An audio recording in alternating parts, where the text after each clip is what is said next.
Welcome to Books and Beyond with That Guy Jay. I am your host, That Guy Jay. I am joined today by one of my mutuals from TikTok, Connor. He goes by 10 past 10. Thank you so much for joining me today. Thank you. Real quick, before we jump in, if everyone could just take a second to hit that like button, subscribe, and comment if you have any questions. But let's just jump into it. I normally do this part alone, but since you're a watch guy, we can do the watch of the day if you want to start. So today I have on, it's not going to show up too well, my Formex Reef with treated bronze dial. Let me go into it. The cool part about this is you could take the bezel off, and it comes with replaceable bezels that you can pop on. This one's stainless steel, the other one was black, so it's black today. That's such a cool feature. Yeah. Formex is doing a lot of cool stuff. I've got on my Suggest, the mechanical chronograph. It's got the Seagull 1963 movement in it. Yeah. And I've got on this mesh bracelet that it came with. Very summer vibes. Yeah. Or we're getting into fall here. It's a very vintage looking timepiece. It is. I got it on one of AliExpress's huge sales. So I think I got this for like $125. Oh, not bad at all. Not bad at all for a mechanical chronograph. And it's a tried and true movement. The 1963 is like been in everything at this point. Every micro brand at some point, I think, used this when they want to do a chronograph. Yeah. Now, I know a little bit about Formex from my buddy on TikTok as well, Andy. He's a big Formex guy, and I've noticed that you seem to be a pretty big fan as well. Is that the only Formex piece you have? Yes, yeah. Right now, that is the only Formex piece that I have. Maybe someday I'll pick up an Essence if I can find. I like the Essence because they do the stone dials. If I can find a good deal on like one of the malachite ones, or if they have just the standard like meteorite, maybe I'll pick up one of those. But right now, I've just got the Reef. Now, for anyone who hasn't seen your TikTok, you make great content. It's very witty and fun stuff. But you also work at a jewelry store. You're a jewelry guy in general. Have you always been a watch guy? Yeah. So when I started in jewelry, it was actually for a catalog company called Stour that started off as a watch company. And then they branched off into costume jewelry and stuff like that. And most of their sales from that catalog were in the watches, and that's kind of what made me fall in love, were these kind of inexpensive $30 to $200 watches that they would sell. Right. Okay. Yeah, I'm a newer watch guy. I just got into watches a few years ago. I was always someone that I was like, I didn't get it, and I ended up buying a lot of watches because I do a lot of reselling on eBay. Okay. And so it's like I taught myself how to change batteries and, get some new straps and bands for them. And I tried a couple of them on, and it was a Casio Duro. And I was like, oh, this is kind of nice. Yeah. I was like, I think I get it, because I tried an Apple Watch years ago and I kind of hated it. And so from like when the first Apple Watch came out until like 3 years ago, no watches for me ever. And never really as a kid, other than like in elementary school, I wanted the Casio data bank because I thought I would be able to cheat on math tests without anyone noticing. But most of my watches are in the super affordable range. I have a lot of Casios. I for my 40th birthday a couple years ago, my parents got me a Hamilton Murph. That's like my big splurge in the watch. That was a gift. I didn't know that was a gift. Very nice. Yeah. Yep. It was basically like pick one out for yourself and for you, but very much appreciated. Thank you, Mom. Thank you, Dad. I know you guys are watching. Very nice. But do you have an extensive collection, or are you someone that like just goes for particular pieces that really stand out to you? So it's kind of funny because I do the watch TikTok, and I am considered the watch guy at the store, but I don't have a ton of watches. And that's because I spent all my fun money on jewelry. Now we've got 3 kids, a house and a car payment. So yeah, I'm working on building it up. But I do plan on getting a few more watches, nice watches, to add to my collection. Now, how did you get into jewelry? Was it just because you needed a job and then you ended up liking it, or is it something you had an interest in like beforehand? Uh, Shiny things have always intrigued me. But where the jewelry actually started was I worked in firearms for about 4 or 5 years. I was an instructor, a safety officer, and I eventually got into sales. And then stuff happened with that, and I ended up looking for a new career. And at a job fair, that's when I ran into that catalog company. And I thought to myself, there's a lot of intricate things that go into firearms and a lot of specs. And there's also a lot of intricate, specky type of stuff that goes into jewelry and watches. So it was kind of a natural evolution of things. Uh, the other thing that there's a lot more money in jewelry than there is in firearms. Yeah, I could definitely see that. You know, your content was making. This is like a forgotten memory, but I took a jewelry making class in high school, and I kind of totally forgot about it until your video the other day, where you're showing a ring you would make with one of the gems you got from that event you went to. Oh yeah. And it got me thinking. Is like we learned how to do things like just taking wire and braiding it into like a bracelet, and we even got like wax molds that we made into our own rings. Oh, cool. Like you carved them? Yeah, we carved them, and then they got sent off to into whatever they just pour. Casting. Yeah. Yeah. Casting. Yeah. And Awesome. of course, being like a 16-year-old, I made a J. Super creative. No idea where that ring ended up, but then I gave the bracelet to my mom, I think, and I totally forgot that I did that, and Yeah. it was super fun. I've never been a jewelry guy, but like the process of making and designing was really cool. Yeah. Yeah. I've only ever done like gold and silver smithing a little bit. I'm, more on the sales end of things, but it is fun to watch the creative process of creating like those wax molds and having an idea go to paper to something 3D and then something on a finger. I love that. I love watching that process. Yeah.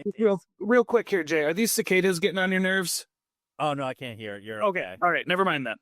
Yeah, no worries. All right. Yeah, mine came out pretty poorly. I wasn't great at it, but it was definitely one of those things that it's like it was fun to learn, and it was like I technically know how this all works. Like, Yeah, exactly. forgot about it for the last 25 years. Did you do any firework? Did you do any like soldering? We did a little bit of that. Okay. All right. It was a cool class because I never considered myself an artistic person until I got older, and I look back and it's like I took every art class my high school offered. Like I took ceramics, I took photography, I took everything that I did silk screening, like I did everything. Oh, cool. Yeah. We had one teacher for most of it, and the jewelry one was cool because it's like some people were in it for their second or third time, Yeah. and everyone was at different levels, and he was like, we're just going to do whatever you can do. And there were some people that did a lot more soldering work because they were more advanced than us. Yeah. It was cool to see though. Yeah. That is cool. And there was one kid, he was a couple years older than me, and I'm from a tourist town, Nantucket, Massachusetts. Okay. And there was this kid that got real into it, and I remember he graduated high school and went to one of the high-end jewelry stores downtown where all the tourists buy necklaces with a gold Nantucket charm and everything. And he got into jewelry. He got an apprenticeship with them, and he started making crazy money because he just had like such a natural gift for it. He came up with some of the coolest jewelry I'd ever seen. Nice. Nice. And the precious metal stuff is neat. I collect like silver coins. And I watch people who just melt those down and make them into like bars, and I'm like, even that is so cool. Like that doesn't look that hard, but Well, there's an art to it too. You could just melt it and throw it in there, but you can get like ripples and textures and bubbles to form when you do it, and then however high the polish is, you can actually sell them more that way than just like the spot price of it. So that's why I always on TikTok I end up watching whenever he pops up. What is he? Tracks NYC. oh yeah. I mean he's very like clickbaity, and Yeah. he definitely gets into drama for views. But watching him take like junk metal bars and make them something beautiful, I'm like, that is so cool. Did you see the giant banana he made? Yes. That's funny. the amount of but just the amount of money in those pieces is like I'd be terrified to walk around with them. He just has like gold bars in a bag. Yeah, yeah. It's just guess how much this is worth, and I'll give it to you. I wonder how much that is real, but Probably, I mean, I think like a lot of the stuff on TikTok with like the flipping of Rolexes on 34th Street and stuff like that. I think a lot of that is scripted, but it's fun to watch every now and then. yeah, yeah, it definitely is, and it is kind of like over there. It's an exchange, and things go fast, and even if it is like a little bit scripted, that's kind of what it would be like over there. In the like actual retail jewelry setting, it's a lot slower. You have to kind of chase sales a lot of the time, but over there, what you're seeing is just business to business wholesale. They're just trying to flip it for $100, you know? So, That's why I think a lot of people were surprised to learn that a lot of these guys that do gray market Rolex stuff is like they're only looking to make 3 to 5%. Like they're not making a killing. no. They're making money in volume. They have to do a lot of sales. Mm-hmm. Mm-hmm. Exactly. And then and that's just like with Rolex. If they get into like actually selling jewelry, like TNS, he's a watch guy that gets like crazy rare watches that even like enthusiasts have never heard of. And most of his business and his content revolves around watches, but he does also sell diamonds. And I'm sure the business is split right in half, but he probably does a lot more work in the watches than he does in the jewelry. Yeah. Now, when it comes to working in a jewelry store, do you like what do you get more joy from, selling watches or selling jewelry? What's more fun for you? More the fun part is selling the watches, usually because they're self purchases, you know, and you can really like there's when you sell jewelry, the money in jewelry comes from diamonds and engagement rings. And when you're selling those things, you're usually selling them to guys that are like nervous or there's like a lot on the line. It's like a really heavy subject to deal with because you're dealing with emotions and love. But when you're dealing with watches, you're just like selling to a guy who's looking for something that he likes, you know? And that's why I like it. That makes sense, though. Yeah. And that's where the entertainment comes in. And then you can also like show them like the next step up or the next step down. But it does hurt a little bit when, you know, you're selling a $500 watch and then you're watching bridal sales come in. I'm like, oh, I want to get over there and get some money, but I'm having a lot of fun doing this. Yeah, and that's the thing with sales too. I worked sales for years in a retail environment. I sold cell phones. I worked for T-Mobile. Yeah. And it's like I used to be heavy into technology, and you would get people that would come in and were super excited for the newest tech, and sometimes I would get caught up in it, and then it's like I just missed 3 sales, and it's like commission-based work. It's like you got to keep them moving even though you're having a good conversation. Yeah, exactly. It can be a tough thing. And not to say that I don't enjoy selling a $500 watch, but you know, I got a house to pay for. So. Oh, absolutely. Now, what brands of watches are carried in your store? So my store, we are in Milwaukee, Wisconsin, and there are a lot of like engineering types of industries around here, which was kind of surprising when I moved out here. I thought it was all just beer, beer and motorcycles with Harley Davidson. Yeah. But we carry currently, if we kind of like start near the bottom, Citizen Bolivar, Tissot, Movado, Frederic Constant. We have Longines, Baume & Mercier, and Tag Heuer currently right now. We do also sell pre-owned Rolex. I can get pre-owned Omega and Cartier as well. Oh, okay. And my store, and it was really sad when it happened, we used to be an Omega boutique, but Omega pulled out from the company that I work at, and we lost a lot of our watch business with that, unfortunately. Oh, that's a bummer. It is, because Omega was neat, because everybody's already done their research on it. They've got such a great reputation and heritage, and these smart engineer guys would just come in and they just point, or we could, if they wanted something that we didn't have, we could just call Omega and get it shipped over. Maybe a little bit of a wait list, one or two people on a wait list, but that was a lot of fun doing it that way. And then just because we had a big brand name like that, other people would come in just to look, but then buy something else and set up a goal, But since we lost that, now we just we get what we get. That's a pretty decent spread, though. Getting all the way up to Tag. That's Tag's got some pretty nice pieces now. They kind of were all over the place for several years, but I think they've turned a good corner with some of the stuff they're coming out with, and yeah, they definitely are. And they still kind of are a little scatterbrained on things, but we're not a huge Tag store down. So again, we're in Milwaukee, but down in Illinois, for some reason, Tag is really, really popular.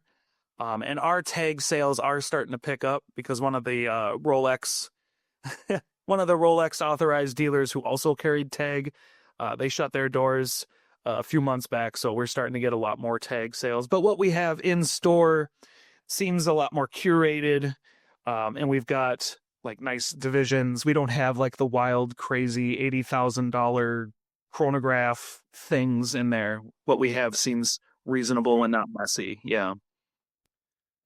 now I've been curious to talk to a watch person about this, and especially since you're in the industry. What do you think of the Rolex model, with the whole wait list and having to prove you're a loyal customer before you can even make a purchase?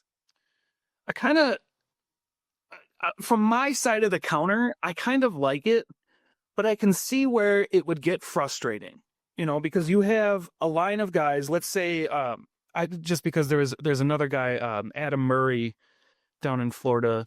He's a content creator, but he's also he's an actor. He's been in like Ghostbusters and stuff like that. We talk watches every now and then, and he said that he's been on the wait list for the Black and Blue GMT Master 2 from Rolex, which is the Batman. He's been on that wait list for over 5 years. And he's a movie actor, You'd think that they'd want to kind of give him that.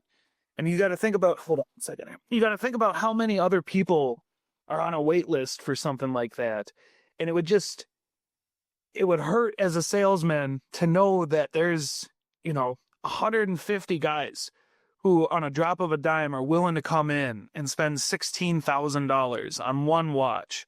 And then if we go up a step from that, there's probably a longer line on the Panda, the Daytona. There's 300 guys willing to drop 25,000 on that. But on the other end of things, I understand from the consumer that it could be kind of annoying, that you have to, buy so many Tag Heuers or buy a Tudor here and there just to maybe get the chance that you want, to get the chance to buy something that you want.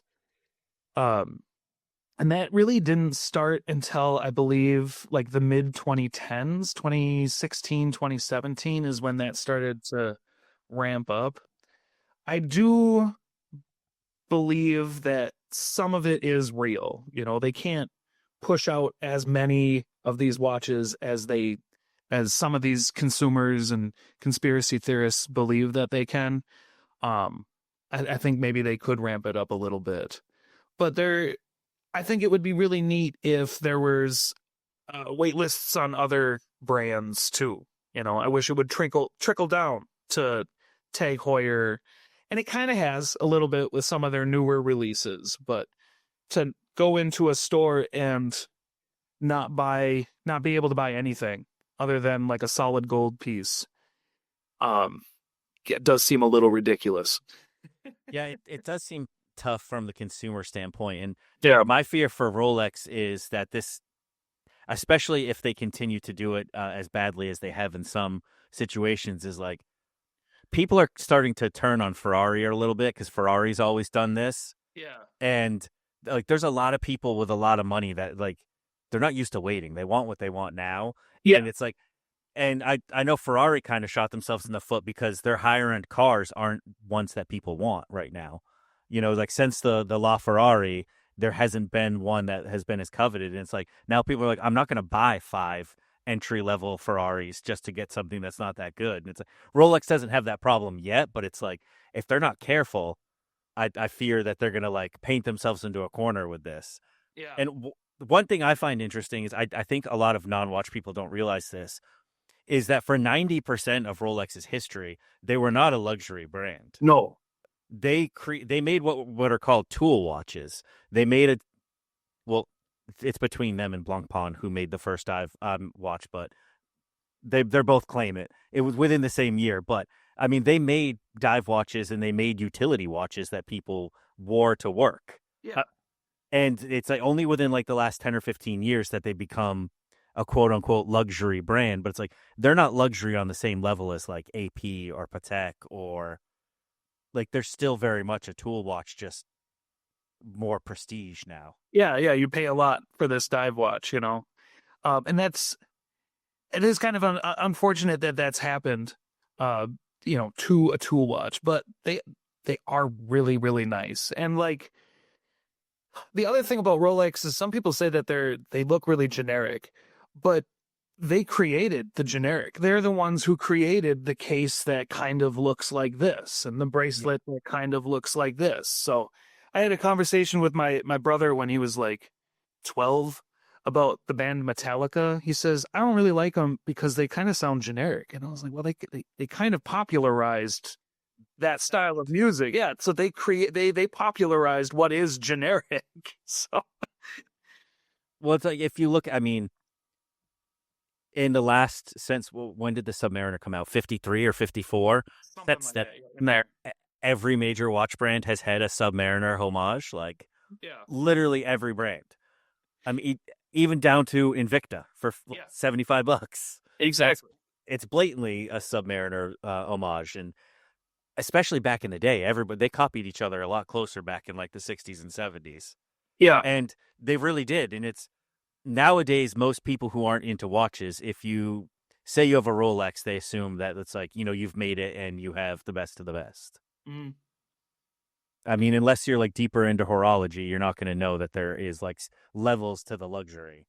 Oh yeah. Well, I guess another thing that you could talk about, since we're comparing watches and cars or luxury cars, if you want to like start getting into the higher end echelon of the Ferraris, you're going to have the space to have that many cars, but if you are able to, get into the Rolex club, with buying a Datejust, and then, the next progression would be a Submariner, and then after that would be your GMT, and then, well, now you're already hooked with those three watches, so you got to get a different brand and a Tudor and stuff. And I think that's why people are more willing to play the game with Rolexes, because, they're just small little things. You can have a box full of them instead of having to house them in an entire new garage. So I think that's why people put up with it. Yeah. And there really is like a certain status to having a Rolex now. Yeah, I would say even within like the past 5 or 6 years, it's really become a thing where, especially with influencers, where they want to get, the Rolex to show that they made it.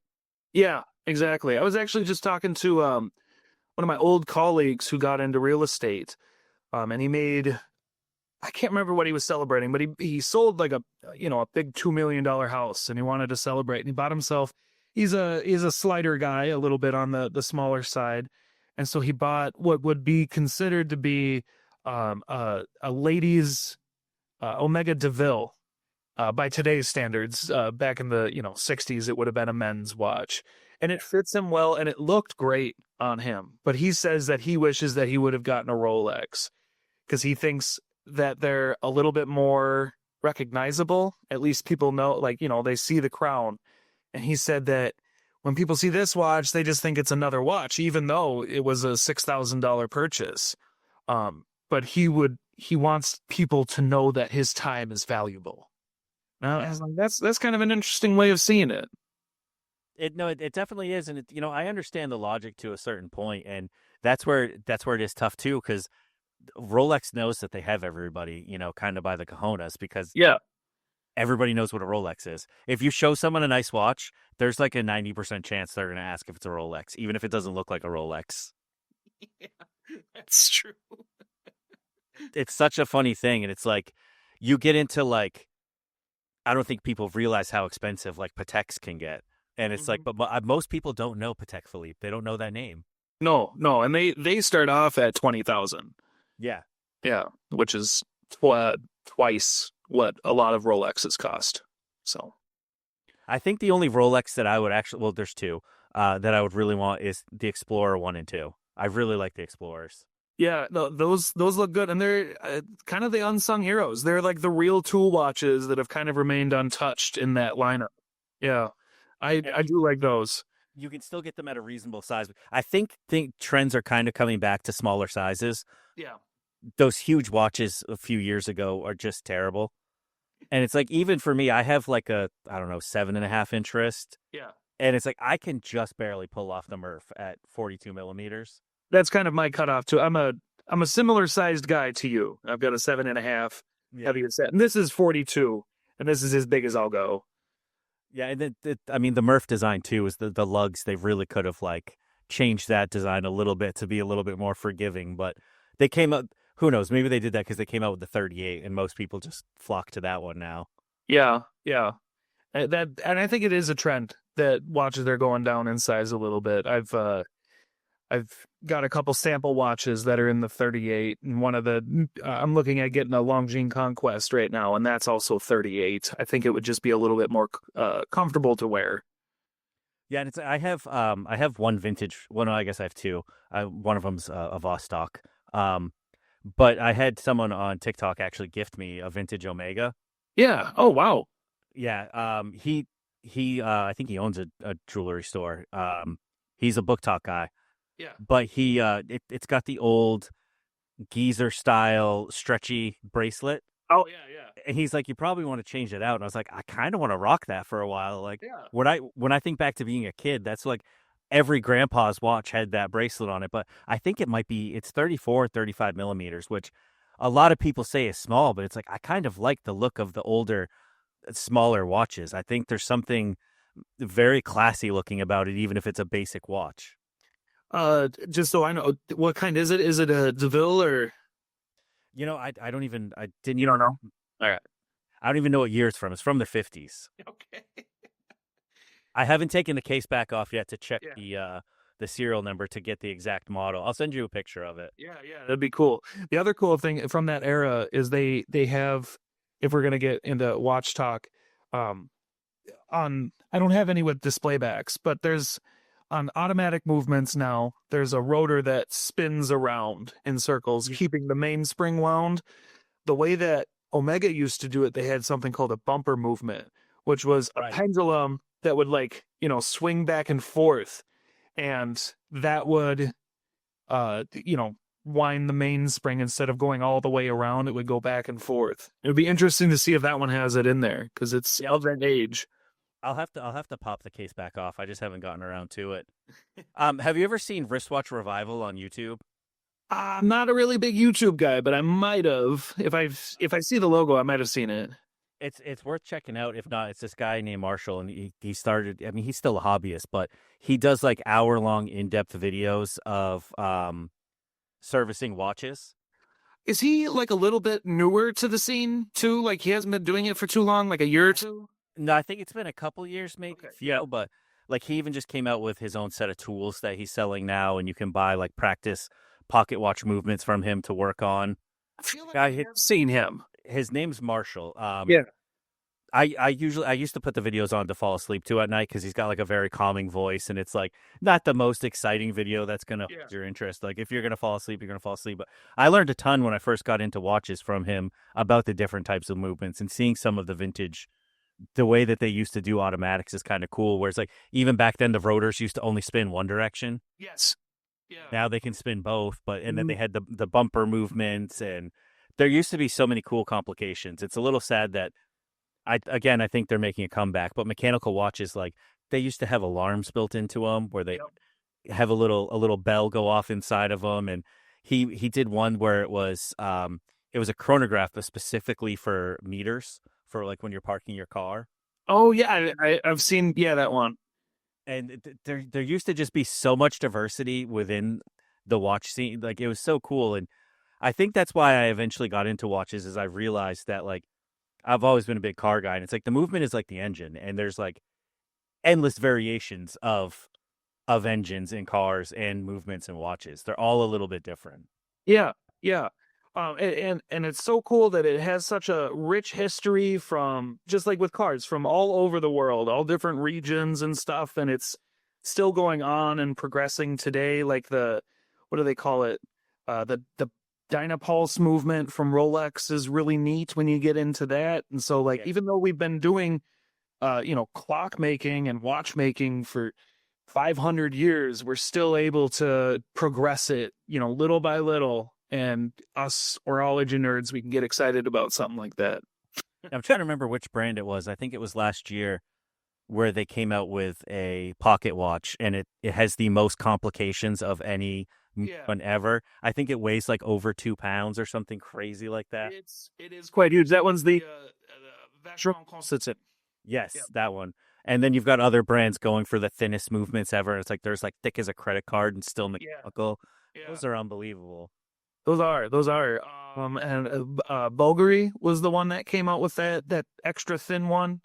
Actually, no, Richard Mille came out with the extra thin credit card one. Bulgari came out with the Tourbillon that has the extra thin. It's about twice as thick. Yeah. Yeah, so it's like 4 millimeters instead of two. They're Yeah, crazy. that is crazy.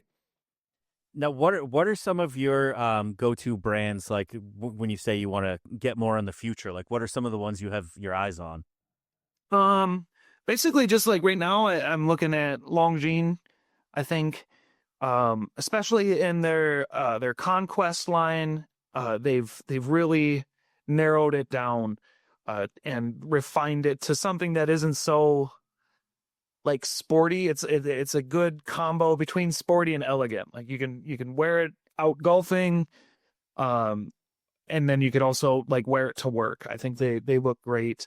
I guess some of the other brands, just because I've been into watches for so long and I like discovering the new ones. If we're talking kind of like the mid tier, more of the entry level stuff, I've been enjoying the stuff that Brew has been coming out with, in New York. Yep. Um, it's starting to feel a little bit more repetitive, but they haven't been around for so long to be like come up with something new. But I do like their Mecha Quartz chronographs. I think those are a lot of fun, and those are like what 300 to 600 somewhere in there, depending on which one you pick up or what condition. And then if you bump it up a little bit from there, Yema. I've enjoyed Yema's stuff. I think they're really neat. I met them at Wind Up Watch Fair in Chicago, and man, they were real passionate. It's a French company, but like right over on the other side of the border of Switzerland. Right. And they opened up shop, or reopened up rather, because it's a really old company, but they reopened up the Zenith plant. And so they've kind of got some fun heritage in there, building watches in the old Zenith or Zenith plant. And their stuff is really neat. They're making a couple different watches, and they have an in-house movement with a micro rotor, which instead of being bigger is a lot smaller. Usually you'll find those types of movements to be in, $10,000+ watches, but they're making them at under 3,000, depending on what country you are in for tariffs. So Yeah. Yeah. Yeah, the micro brands are a lot of fun. I went to Wind Up Watch Fair in New York City last yeah, fall. cool. I live just outside the city. Yeah, That was really cool. That was the first watch event I'd ever been to, and it was amazing how many of the micro brands is like you weren't just talking to a salesman, you were talking to the guy that like founded it. yeah, and they're It's from that country. and Like, they're all so excited to talk to everybody. Like yes. it was so much fun. When it comes back again this fall, my goal is to talk to them more. A lot of times I kind of just got my eyes on them and there was a line and I didn't feel like waiting around because I wanted to see everything. I Mhm. think this year I want to zoom in on a couple more and like actually spend a little bit more time with the pieces. But there's so much cool stuff in the micro brand space right now, and there's so much value there. You're getting a lot of watch for usually a pretty good price in Mhm. comparison to some of the bigger, you know, some of the bigger brands you're buying into kind of the history of the name as well as the specifications. Yeah. I think another thing that you're purchasing with those too, when you buy from a micro brand, usually you're buying directly from them. So you're not Yeah. buying from, like, when you come to my store and purchase from me, like, I got to make a buck and the company's got to make a buck. And then we've had to ship it in and all that kind of stuff. There's a lot of people that you end up cutting out when you get into the middleman, or when you get into the micro brands and the independent brands. So, but yeah, there are some good value. Some of the watch samples that I have right now are from Alexander James, um, and he's based out of Chicago. He assembles them all there. I don't know how many watches he makes a year, but he's a very small micro brand. But man, his watches are on par with like the Formex watches and the Yema watches, and they were a lot of his inspiration to make it that way. And it's fun to see how those brands kind of influence each other. They're making them step up each other's games, you know? It's like you look at, I mean, like Christopher Ward, for example, Yeah. it's like, are they even a micro brand anymore? No, they're considered independent. Yeah, Yeah. there's three different levels, basically. Yeah, they had, well, like Oris was the only other company that had a booth as big as them. Yeah. Here in New York, and it was like I could barely get up to them to even see the watches, and I was okay with that because those are super popular. Can find tons of pictures of those online, no problem. It's like, but it's like I walked by and I was like, yeah, I'm not waiting in that line. But it's like they started out a little bit. I think they started out micro brand at least. Yes, yeah, they definitely did. They made a watch with a movement that had an ETA movement in it, and that was back when you sold them in newspapers.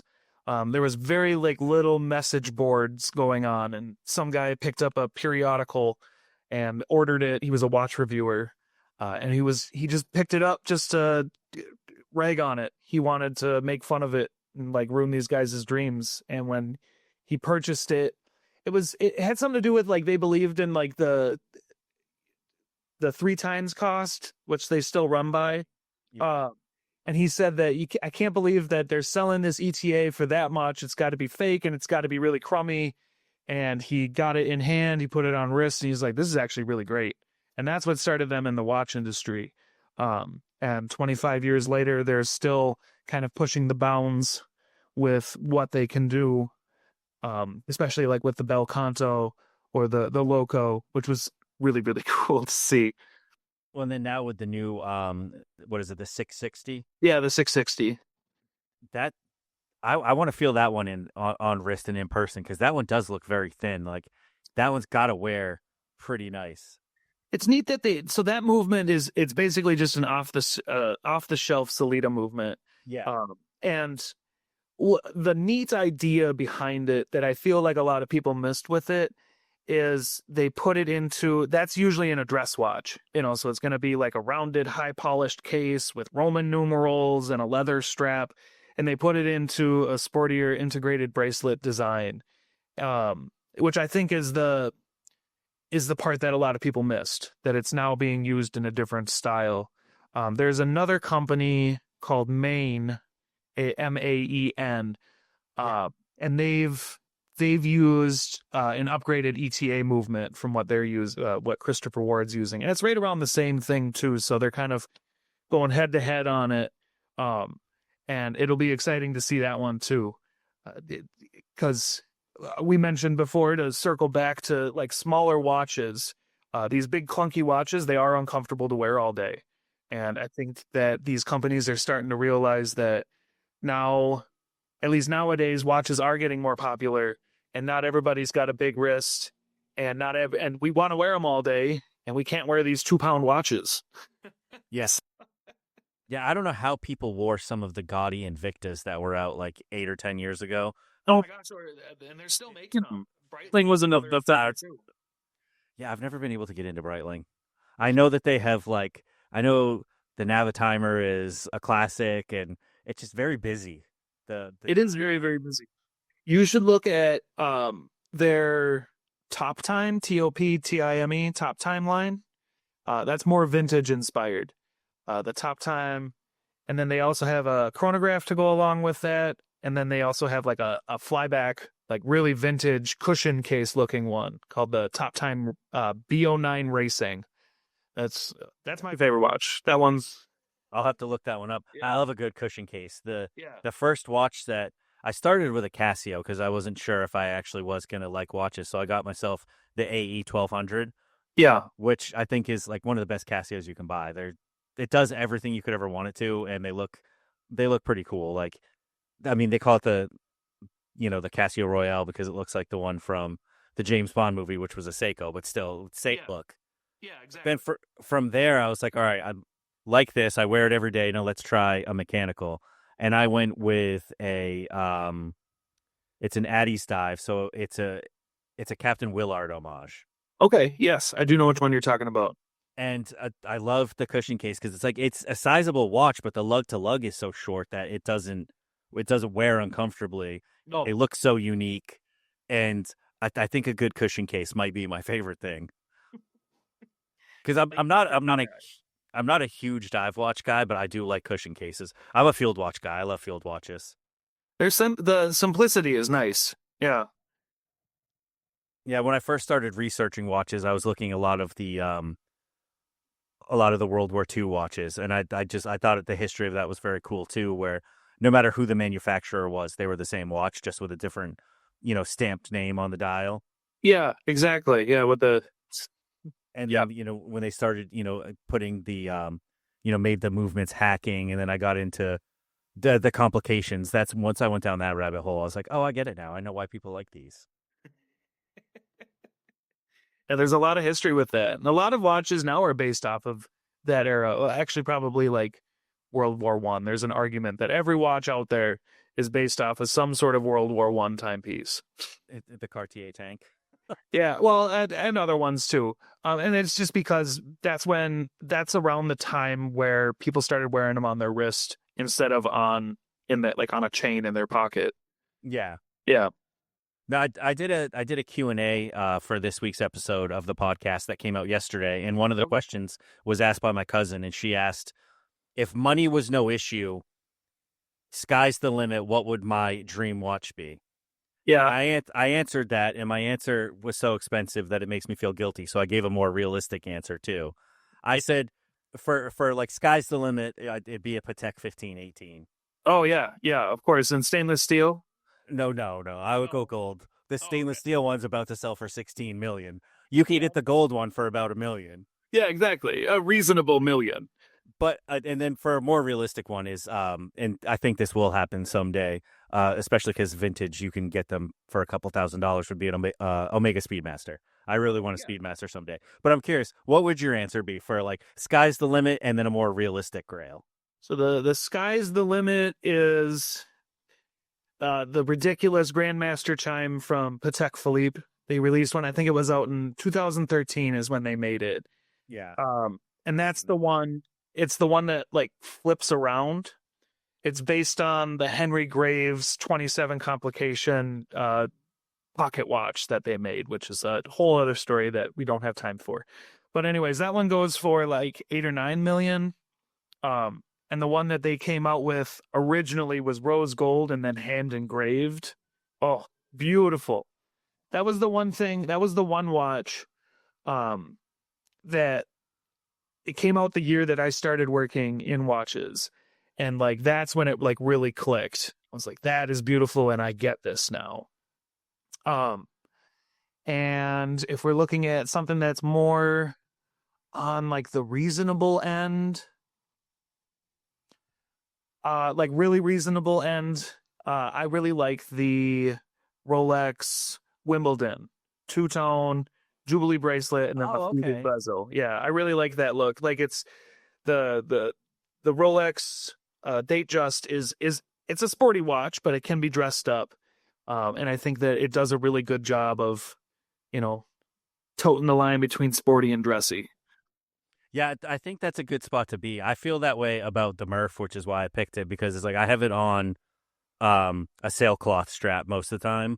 Okay, yeah. But it's like if you throw the leather strap on it, it's like you could wear that like fairly dressed up. Like I don't think it would go with a full suit, but No. like if you were wearing, a button down shirt and, some nice slacks or khakis, it wouldn't be out of place. Yeah, But then also yeah, it's like you can put it on a NATO or a sailcloth like I do, and it's like I wear that with basketball shorts and a t-shirt, and it's fine because yeah. nobody knows what it is. Then it feels more like a field watch then. Yeah. Yeah. But I think that's a fine line. That's a good line to be on though, where you can dress it up a little or dress it down a little, and Yeah. that's how I feel about the Explorer as well. Yes, exactly. Especially Explorer 1. You can really dress that one up or dress it down. Just that plain stainless steel. Okay, what color dial though? For the Explorer, Yeah. I would just get black. Okay. All right. That's fine. Yeah, I I've been trying to branch out more. The only color dial I have is I don't even know how to say this. You can probably correct me. I have the Citizen. Is it Soyosa? There you go. The second one. Seosa. Yeah. I have the green version of that. That's not very Absolutely. green though. I do, and like in the sun, especially the sunburst. It's really nice on. But outside of that, like all of my dials are black. I'm trying to push myself to be more adventurous with the colors. There's nothing wrong with having black, because then you can match it with anything. Yeah. If you get a green dial, it's hard to wear orange. Yep. No. Yeah. But yeah, that I was torn on what I almost got black for that one, and I'm glad I didn't because the green is very fun, and I found plenty of use cases for it. Yeah, exactly. That's a fantastic watch for the price point as well, and some might even argue that that's a Rolex homage in a way as well. Yeah, yeah, it definitely is. Yeah, it is, and it is a really good price point for it. I've sold a few of them, I think two. I've sold two of them. I sell a lot of Bolivas and a lot of Citizens at work, so sometimes it's hard to remember how many I've sold of what. Yeah, Citizen, I think they're moving up in the view of a lot of people, and Seiko's kind of falling off a little bit if you look at the Japanese market. I think Yeah. Seiko, I think Seiko has lost themselves a little bit.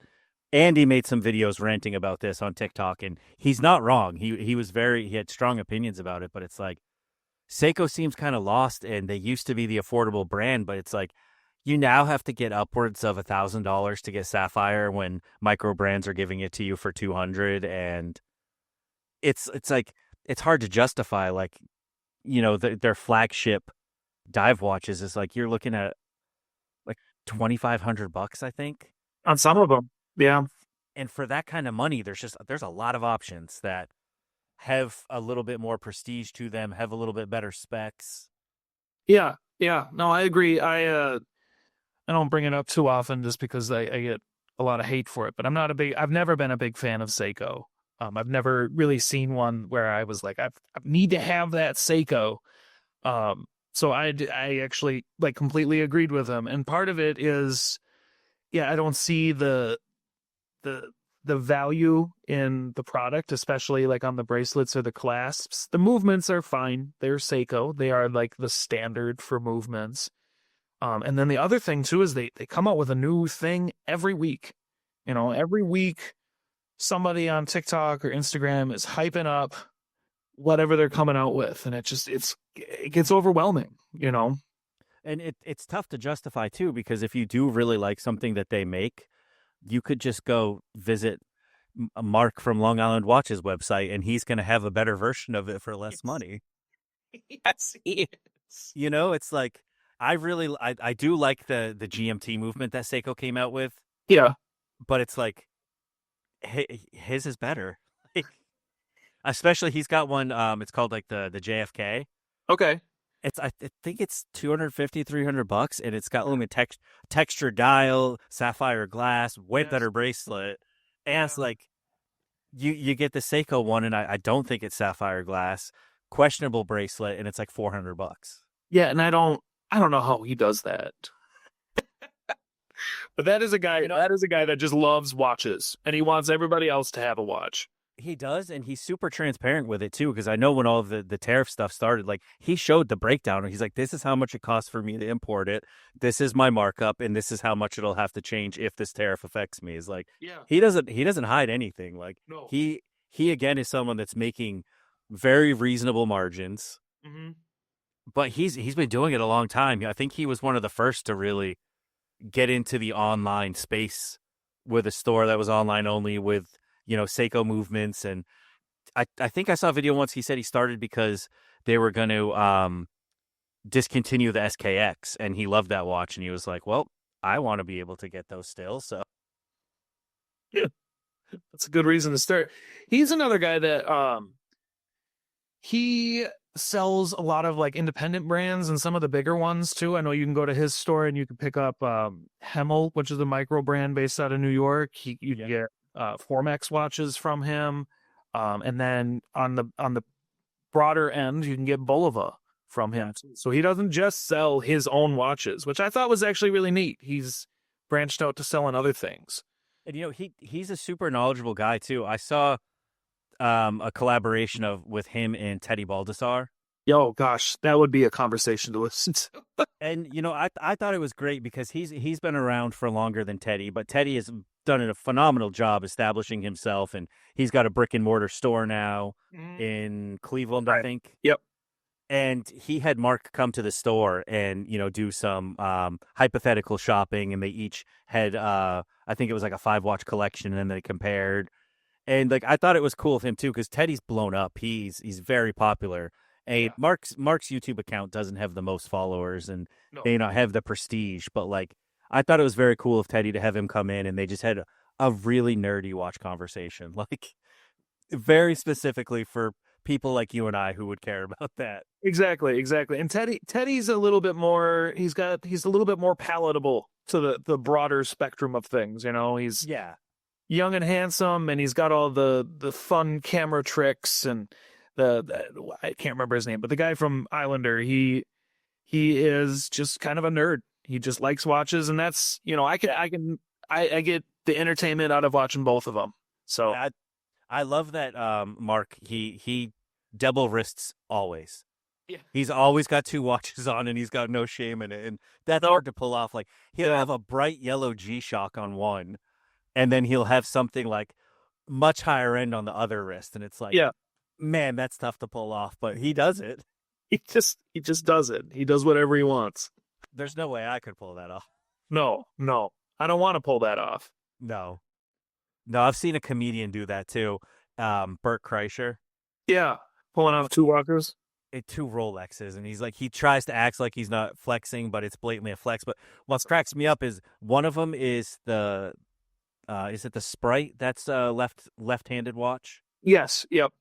But he doesn't wear it on his right arm, and it's like, dude, the crown to the other side, like just for that, specifically for this purpose, Bert. Here, I'm trying it out right now. I've got my Foreign Swit and my Formex on. It feels weird. It feels really weird. I can't even imagine one on my right wrist. I see people do it with like smartwatches, or when Fitbits were a thing, they'd wear one on one and the other. Actually, my old boss at the catalog company, he would wear one of the catalog company's watches, and then he had like his whatever level of smartwatch they had back then. But he still had the piece of plastic that goes in the crown so that it doesn't run. He still had that in his real watch. It's like, what was he gonna... So at that point, it's just a bracelet. It was just a bracelet with a big centerpiece on it. That's funny. It is. And it was a catalog company. We didn't have people come into the store. I don't know who he was trying to impress. That is such a funny logic. Somehow along the way, that made sense in his head. Yeah, exactly. He was, everybody that worked there was goofy.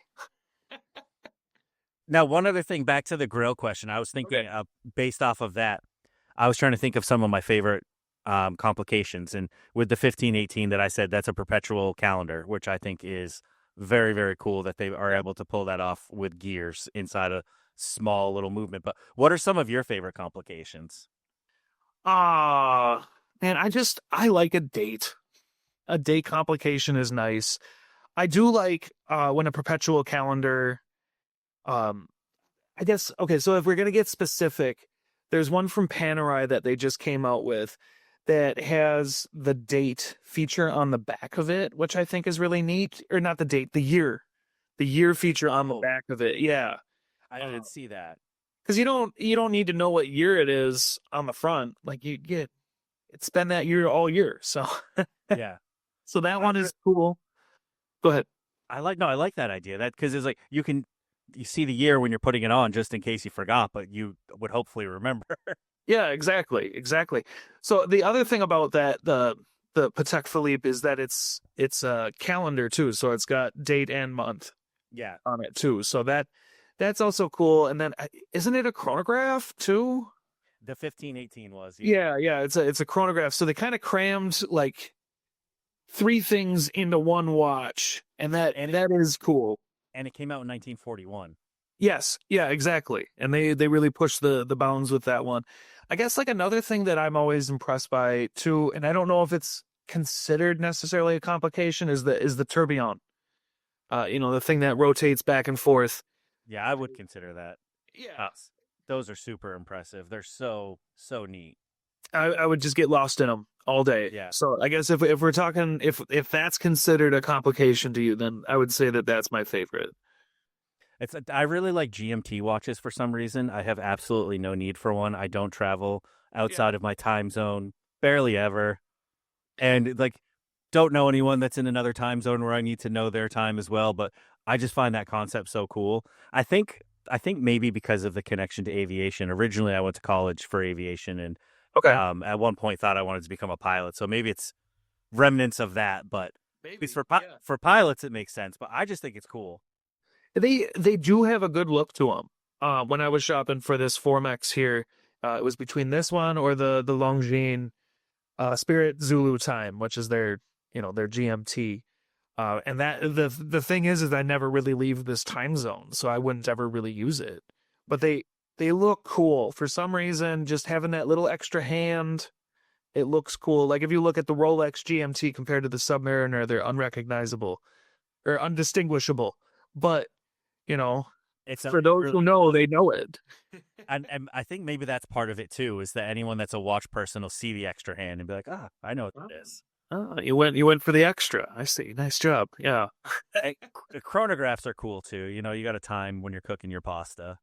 Yeah, exactly. Got to time that, or I'm a dad of a 3-year-old and twins, so I've got timeouts are timed with that. Yeah, no, I could. I like the look of. I guess we didn't talk about this for my. At least I don't think we did the reasonable watch. No, we did. Never mind. Yeah. I do like the look of vintage chronographs, like the flybacks. Longines has a flyback, the one that I mentioned before, the B09. The glass box from the Tag Heuer line is really cool. I like that. I'm not much of a complication guy as I am a design guy. So some designs just speak to me louder. And if we're talking chronographs, I like that vintage look for a chronograph. Yeah, I agree. I agree with that. Yeah. And Being here's agree. I'll throw out one controversial opinion. The Daytona is overrated as a chronograph because in any situation where you need to time something, you don't want to have to unscrew the crowns. No, that is a good point. That is a good point. Yeah, we don't need to be diving with it. Not practical, Rolex. No. Come on. No, it is not. Unless you just keep them unscrewed, Yeah, but then they jingle. you got to keep your crowns tight. You got to keep your crowns tight. I love that you came up with that as a little closing line for your videos. You're from a northern state, right? Yeah, you're in New York, right? Yep. Have you ever seen on PBS Red Green? Yeah. He says, "Keep your stick on the ice." Oh, is that what that's from? I said I want to have a closing thing like Red Green, and so I came up with "Keep your crowns tight." So I love that. That's good. That's clever. yeah, and that's where it came up with, and I've been doing it ever since my first video. Now, real quick Yeah. I've almost taken up an hour of your time, but before we close out, did you start making content as part of the challenge that what Ben's Watches put out there? Were you part of that? I was doing it a little bit before that. I kind of started in January, February, and I was ramping up more mid-March. I was making content every day. And then I started taking it seriously more at the end of March after my twins were born. And then Ben threw out his challenge at the end of June. And I was like, well, I'm already doing this and I have under 1,000 followers, so I'm going to keep doing it. So I was doing it just before that, but a lot of people think I started at then, but Yeah. Yeah, I think that's when you popped up onto my FYP. Must have been around then. Is when he put out that challenge. Yeah, I think it actually was a little bit before that. It was whenever you did the thing with Andy's watches. You Oh did like a right, little yeah, crossover, and I think it was just a little bit before that. yeah. That would have been where we did the challenge for the Watch Wednesday. Yeah, yeah, it was just before that, so right around there. But that's probably when I started showing up on your FYP. If you're into watches, Yeah. gained like 1,000 followers Now, from that. did you complete the challenge where he gave out a watch or? I think I did. I think I did. I was really tired during that whole time because I had, newborn twins and stuff. So Yeah, that was a fun challenge. He's here in New York too. I got to try and link up with him at some point. He seems like a fun guy.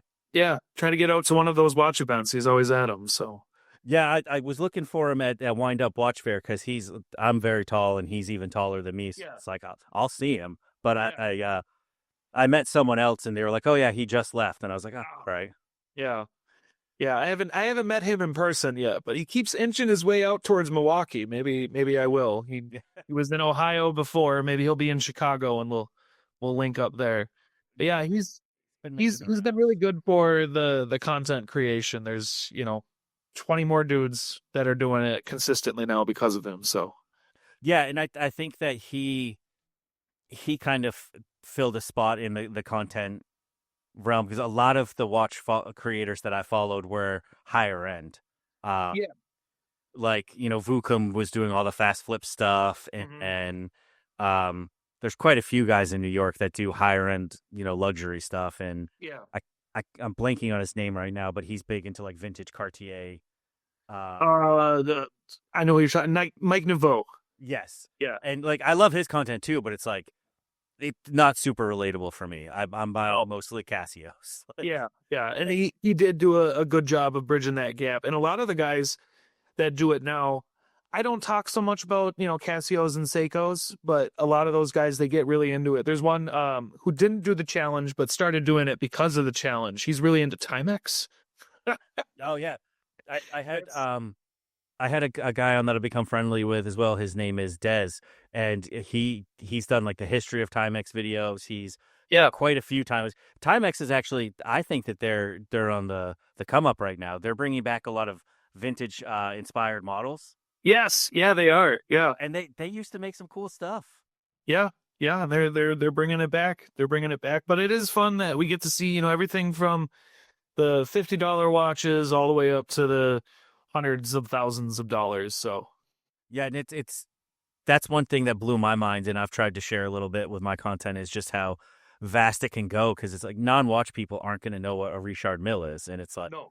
yeah, they're $3.5 million sports watches. Yeah, I tried one on the other day and it was a lower end one at $85,000. And I could see as somebody who does not know that they wouldn't be worth that much, but I saw I saw one woman go viral, and it was because she was knocking her. I think it was her fiance. Maybe they were married. yeah, She was knocking his watch because she was like, "This costs this much money, and it comes with a rubber strap. What is this, yeah, Casio?" It's like yeah. if you only knew, If you only knew, you'd be a lot madder. yeah, that you would not be happy with his purchase, and you would want a Birkin back Yeah, because they really do. Is like they're cool from a horology standpoint because like tennis players can wear them, and that's pretty big shock impacts having it on your wrist playing tennis, and they're perfectly fine. Like they're very yeah, tough watches made of cool materials, but it's like to the average person, they kind of do look like a toy. Like yeah, yeah. They definitely do. they're funky. Yeah, yeah, they are. And I didn't see it, but the guy that owned it, he was really happy with it, and I'm happy for him. I still don't know if I like them or not. Every now and then I'll see a picture and I'm like, that's kind of cool. And then most of the time I'm like, I would spend my money differently if I had it. Yeah, yeah, exactly. But yeah, some people, that's how they spend their money. That's good for them. There's There's tons of options out there. There's the something for yeah, something for everybody. ugly Bugatti watches that cost Oh yeah. a ton of money. They're pretty terrible looking, but like the movements are cool. Yeah, they got the V12 Yeah, engine inside of them. Yeah, from Jacob and Co. Those are cool. I'd they're wear one of those, but I wouldn't buy one. that's a fair point. Yeah, yeah. there's probably a lot of. I would wear just about any watch if it was gifted to me. Yeah, right. If you take money out of the equation, but Right. That's funny.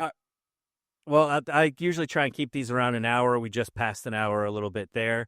Yep. Thank you so much for joining me tonight. This was a fun conversation, and It really was.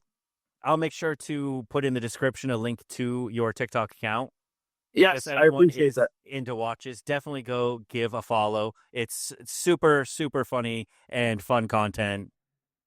And is there anywhere else that people can follow you? Do you have an Instagram, or is it just Hey, I'm on Instagram. I do a little bit on YouTube. I kind of gave up on them because I kept getting flagged for music violations. that stuff? Yeah, but I am on Instagram. 10 past 10 watches. Just add watches to the end, and Okay, perfect. And I'll put a link to both in the episode description. Cool. I appreciate that. And it has been a lot of fun. I've been looking forward to all your Watch Wednesdays, which is tomorrow. So I'll make sure to watch that one. I got to go come up with an idea this week. Is yesterday being a holiday threw me off. I don't know what to do now. Yeah, right. It feels like Monday. I'll wake up tomorrow and hopefully be inspired. Yeah, right. All right. Well, thank you so much, Jason.